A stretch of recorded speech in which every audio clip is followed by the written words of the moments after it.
Hey everybody, thanks for being back. Tom's Press Box, March 3rd edition. It's not quite 70 degrees out, but I'm ready for spring and summer. So let's talk hoops. Let's talk chemistry.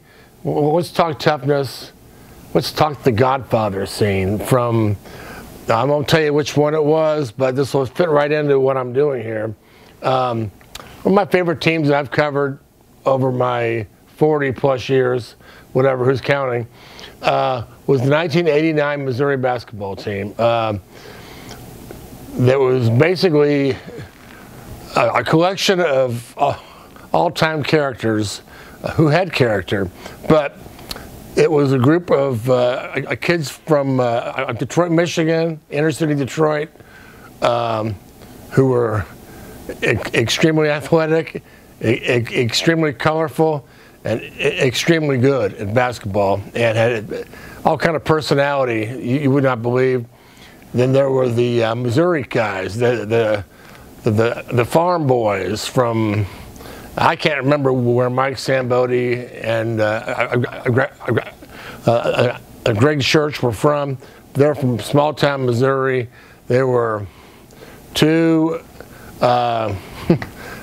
just guys who would roll up their sleeve, they throw elbows, they get rebounds, they set hard picks, they play really tough defense, and it was a great collection of guys who would do anything to win games. And it all somehow it all worked. It came from all over the place. One of my all-time favorite stories was one day after practice, the Detroit guys were all over the farm boys, talking about, you guys think you're tough, you're not tough. We grew up in the city where there were guns and knives. You couldn't walk home from school. You get to fight every day at school. We saw people getting killed. It's just every part of our everyday life. So on and so, you guys don't know anything about toughness. And so the next day, one of the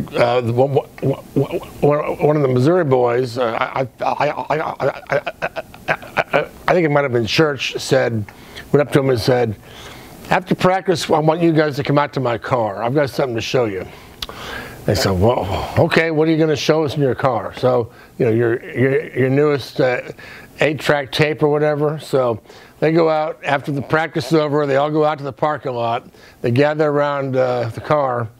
And Church opens up the trunk, and there's a blanket in the trunk. And they all gather around, well, what's under the blanket?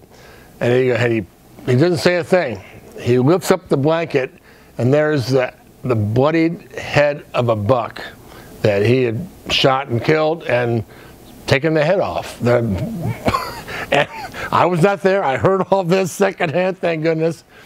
The inner city Detroit guys were spitting and throwing up and passing out, and they were screaming, and it was, other two guys were sitting there laughing their heads off. And so they settled the bet on who's tougher right there. And I bring that up not because not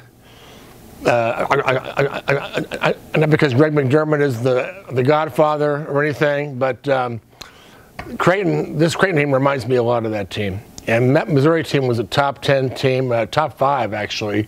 Ended up losing in the Sweet 16 round to Syracuse after Norm Stewart came down with ulcers and ultimately cancer and had to miss the postseason.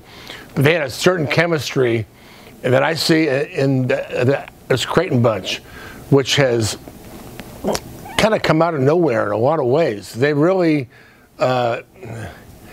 sort of define the word chemistry and what Greg McDermott's trying to find with his program, and that is sharing the ball, playing together. You've got guys from all different kind of backgrounds. You've got Ryan Hawkins from small town Iowa and Division II. You've got Carbrunner from St. Louis, who has been a developing player, a developing big man.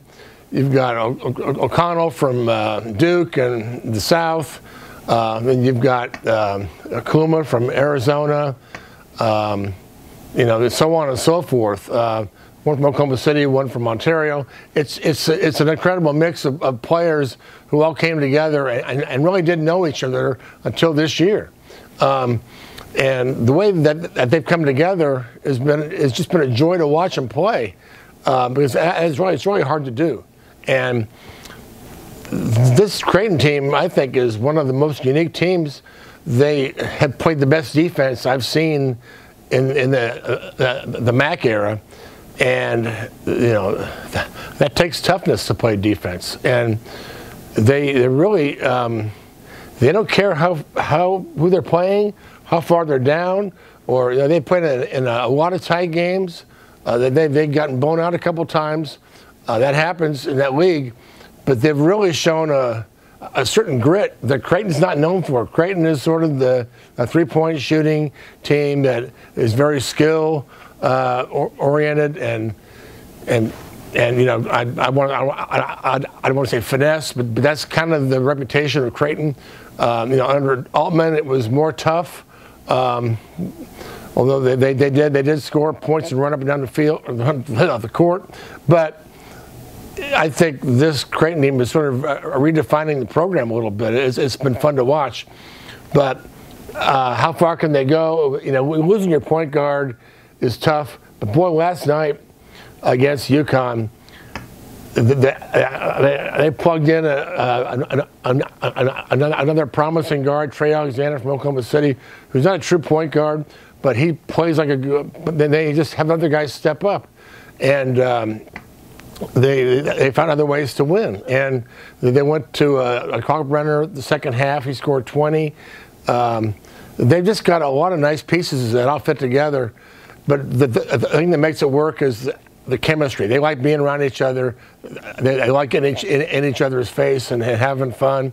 And I've been to interviews there, and Kaluma's a big crack up. He'll try to disrupt and interrupt all the interviews and get everybody to laugh. It's been a lot of fun. So this is a team to watch in the postseason. They are going to make it. I think last night showed that they can do some damage. Now, I don't know if they can beat a 1 or 2 seed, but if they're not, give them the right matchup, they're going to be a handful, because they're not going to back down. They're going to play defense, and they may not have their point guard, but they found other ways to win. So that's it for this week. I just wanted to talk about chemistry. Next week, we've got both high school tournaments going, and we'll talk about that and maybe some other anything else that comes up. So thanks for being here, and we'll see you next week.